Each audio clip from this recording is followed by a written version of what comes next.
मैं कलामुल्ला हिस्ट्री विषय की बातें करता हूं और आज मैं बात करूंगा हिटलर के फॉरेन पॉलिसी के बारे में। इसके पहले की वीडियो लेक्चर में मैं हिटलर की गृह नीति या होम पॉलिसी के बारे में डिस्कस किया था। आज इसकी फॉरेन पॉलिसी को देखते हैं। फॉरेन पॉलिसी क्या होती है? फॉरेन पॉलिसी वह प्रशासनिक निर्णय है जिसके अनुसार कोई देश दूसरे देशों से अपने संबंध निर्धारित करता है। वह अपना इंटरेस्ट देखता है कि किस तरह उसके अपने हित सधेंगे और पूरी अंतर्राष्ट्रीय व्यवस्था में एक सिस्टम डेवलप होगा। तो हिटलर जो विदेशी संबंध स्थापित करेगा वह उसके नाजी दर्शन से प्रभावित होगा। इसको हम एक एक कर समझने का प्रयास करते हैं। सबसे पहला काम क्या करेगा हिटलर? तो राष्ट्र संघ से संबंध विच्छेद कर लेगा। फर्स्ट वर्ल्ड वार के बाद लीग ऑफ नेशन का गठन किया गया था। क्यों किया गया था? ताकि भविष्य में फिर कोई वर्ल्ड वार न हो। लेकिन ये राष्ट्र संघ अपना कर्तव्य निर्वहन में विफल हो गया। वहाँ पे एक तय हुआ था जेनेवा निरस्त्रीकरण, डिसआर्मामेंट कन्वेंशन हुआ था जेनेवा शहर में, और तय हुआ था कि देशों का जो सैनिकरण है, जो उनकी पॉलिसी है जिसमें अधिक से अधिक वो लोग शस्त्र संग्रह करते हैं, उसको कम किया जाएगा। लेकिन राष्ट्रसंघ इसमें विफल रहा और अधिकांश देश अपना अस्त्र शस्त्र का जखीरा बढ़ाते रहे। इसी चीज को लेकर हिटलर तो चूंकि एक सशक्त नेता था जर्मनी का, उसने कहा कि ये निरस्त्रीकरण सम्मेलन की जो शर्तें हैं ये सभी देशों पे लागू की जानी चाहिए। और ऐसा नहीं होने की स्थिति में 1933 में वह राष्ट्रसंघ से अलग हो गया। इसके पीछे और भी बहुत सारे कारण थे।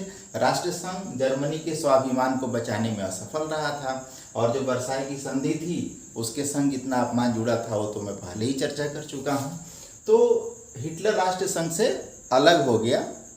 दूसरा काम किया वर्साई की संधि को अस्वीकार करना। ये वर्साई की संधि कब हुई थी? फर्स्ट वर्ल्ड वार के बाद हुई थी, और इसी के बाद वीमर गणतंत्र भी वहाँ पे एस्टेब्लिश हुआ था। और इस वर्साई की संधि के मुताबिक जर्मनी की 10% जनसंख्या, 13% उसका जो क्षेत्र है वो, 75% उसका कोयले की खदानें, और इस तरह से उसका बहुत ज़्यादा नुकसान होता है। उस पर $6 बिलियन जो है युद्ध क्षतिपूर्ति लाद दी गई थी, जिसको उसे चुकाना था, और नहीं चुकाने की स्थिति में उसके प्राण छीन लिए जाते थे। फ्रांस ने रूर का उसका क्षेत्र छीन लिया था। तो इस वर्साई की संधि को बड़ा अपमानजनक माना, और इसी को आधार बना करके हिटलर ने जर्मनी में अपने नाजी दर्शन का प्रचार प्रसार किया और बार बार कहता था नवंबर क्रिमिनल, चूंकि नवंबर के महीने में वर्साई की संधि हुई थी और इसीलिए नवंबर क्रिमिनल्स कह करके वर्साई के संधिकर्ताओं को वह कटघरे में खड़ा करता था।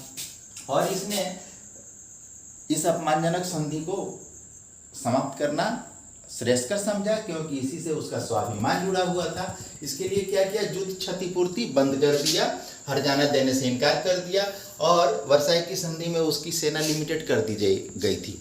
Not more than 1 lakh, 1 lakh से ज़्यादा की सेना नहीं रख सकता था। लेकिन इसने क्या किया? अपने यहाँ अनिवार्य सेना लागू कर दिया। सिर्फ युवाओं को नहीं, युवतियों को भी ट्रेनिंग दी जाती थी और उन्हें आर्म फोर्सेज में भर्ती किया जाता था। एक युद्धोन्मादी राष्ट्र बनाया इसको। नाजी दर्शन ने, नाजी राजनीति ने क्या किया? जर्मनी में सैनिकरण किया, उसको एक युद्धोन्मादी राष्ट्र बनाया। इसलिए जरूरी भी था कि वह वर्साई की संधि से अलग होता, और 1935 में वह वर्साई की संधि को तोड़ दिया। ऑस्ट्रिया जर्मनी का एकीकरण हमने पहले ही चर्चा किया था। लीबेनश्रम का सिद्धांत। लीबेनश्रम क्या था? यानी रहने योग्य अतिरिक्त प्रदेशों की मांग। इसके अंतर्गत अधिक से अधिक जनसंख्या वृद्धि पे फोकस किया गया। क्रॉस अवार्ड दिए गए, ब्रॉन्ज, सिल्वर, गोल्ड।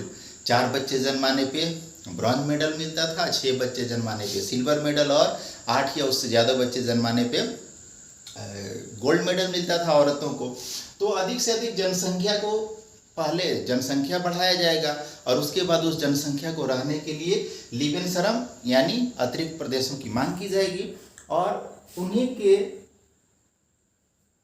सिद्धांत के अनुरूप, यानी लीबेनश्रम सिद्धांत के अनुरूप ऑस्ट्रिया का एकीकरण होगा। क्यों होगा? क्योंकि ऑस्ट्रिया में जर्मन मूल के लोग ज़्यादा थे।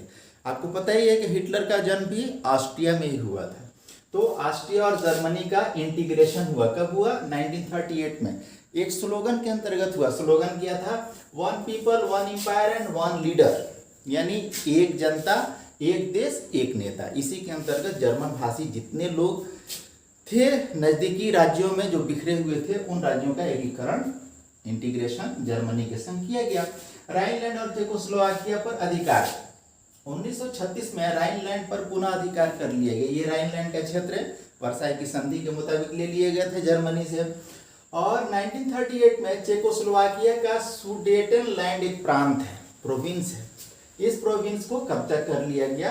म्यूनिख में एक समझौता हुआ था और इसी समझौते में हिटलर ने अपना प्रेशर ग्रुप बनाया और सुडेटनलैंड प्रांत जो है चेकोस्लोवाकिया का, इसको 1938 में जर्मनी में मिला लिया गया और 1939 में पूरे चेकोस्लोवाकिया को ही जर्मनी का अंग बना लिया गया। इसके बाद रोम, बर्लिन, टोक्यो, धुरी का गठन। रोम क्या इटली की राजधानी है, बर्लिन जर्मनी की राजधानी है और टोक्यो जापान की राजधानी है। ये तीनों देश मिल गए। तीनों के उद्देश्य एक थे, तीनों ही देशों में सैनिक तानाशाही थी। 1936 में जर्मनी और जापान में एक समझौता हुआ। क्या हुआ? कॉमिंटर्न विरोधी समझौता। ये कॉमिंटर्न क्या था? साम्यवादी संस्था। तो समाजवाद को रोकने के लिए जो रसिया से शुरू हुआ था, ये जर्मनी और जापान इकट्ठा है और इसे कहा गया जर्मनी जापान कॉमिंटर्न विरोधी समझौता। 1936 में हुआ। 1937 में इसमें इटली भी शामिल हो गया, इसलिए तीनों की राजधानियों को मिला के रोम, बर्लिन, टोक्यो एक्सिस कहा गया। ये 1937 में बना। इसके पहले जर्मनी का जो तानाशाह है हिटलर, उसने इटली की मदद किया था उसके अन्य युद्धों में।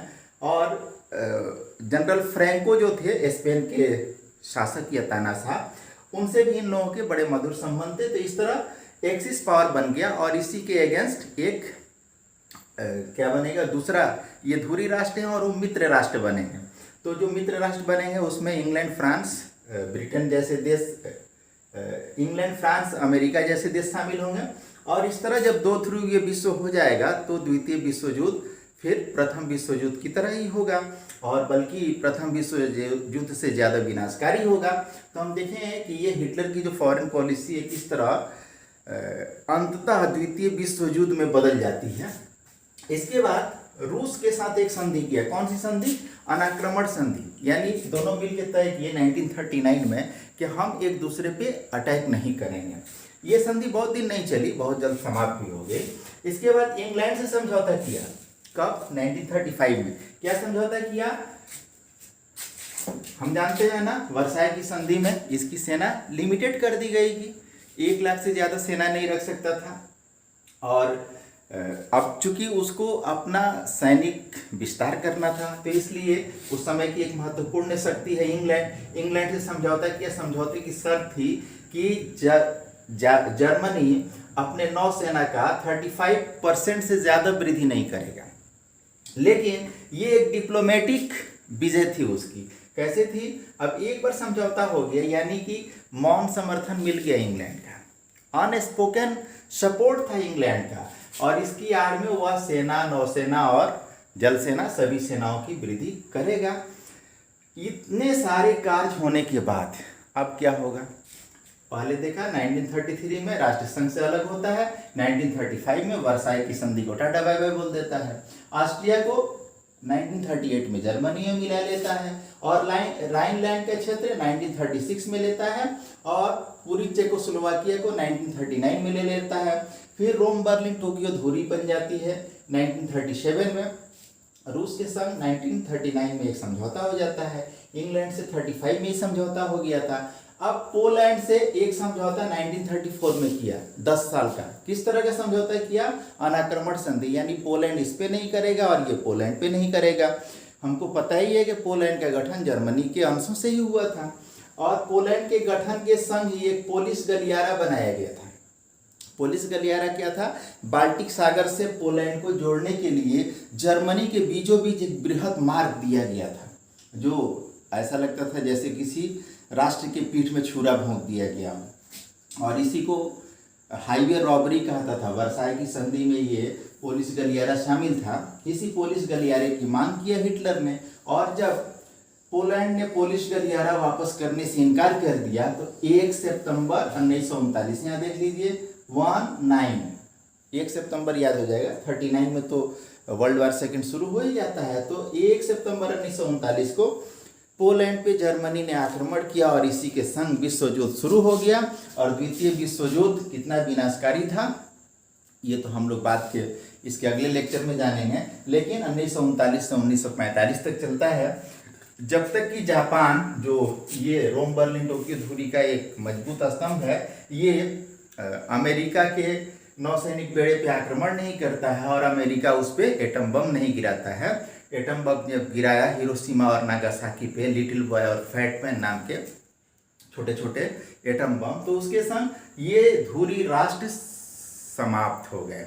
इन लोगों ने समर्पण कर दिया और समर्पण के संग द्वितीय विश्व युद्ध समाप्त हुआ। तो हम लोग साफ साफ देख रहे हैं कि हिटलर की जो विदेश नीति थी, जो फॉरेन पॉलिसी थी, और उसकी जो गृह नीति थी यानी इंटरनल जो पॉलिसी थी, इन दोनों ने मिलकर द्वितीय विश्व युद्ध को अपरिहार्य बना दिया था। शक्ति संचय के बाद शक्ति का प्रदर्शन भी आवश्यक हो जाता है, इसलिए इन्होंने पहले शक्ति संचित किया, फिर उसका प्रदर्शन किया और इसका खामियाजा पूरी दुनिया भुगती। ये भी बचे नहीं, तानाशाह थे और इतने कमजोर हो गए कि अंततः कांपते कांपते लड़खड़ाते हुए चलते थे, जैसे कोई शराबी शराब पी करके लड़खड़ाता रहता हो। और अंत में अपने गोबेल्स जैसे झूठे मंत्रियों के संग सुइसाइड करने पे विवश हुए हिटलर महोदय। इसलिए इतिहास जानना जरूरी है कि फिर कोई हिटलर पैदा न हो और फिर ये दुनिया विश्व युद्ध के मुहाने पे न खड़ी हो जाए। तो आज हम लोगों ने हिटलर की फॉरेन पॉलिसी को देखा और ये भी देखा कि इनकी विदेश नीति किस तरह द्वितीय विश्व युद्ध का कारण बनती है। मैं आशा करता हूँ कि आपको ये बात समझ में आई होगी। बहुत बहुत धन्यवाद।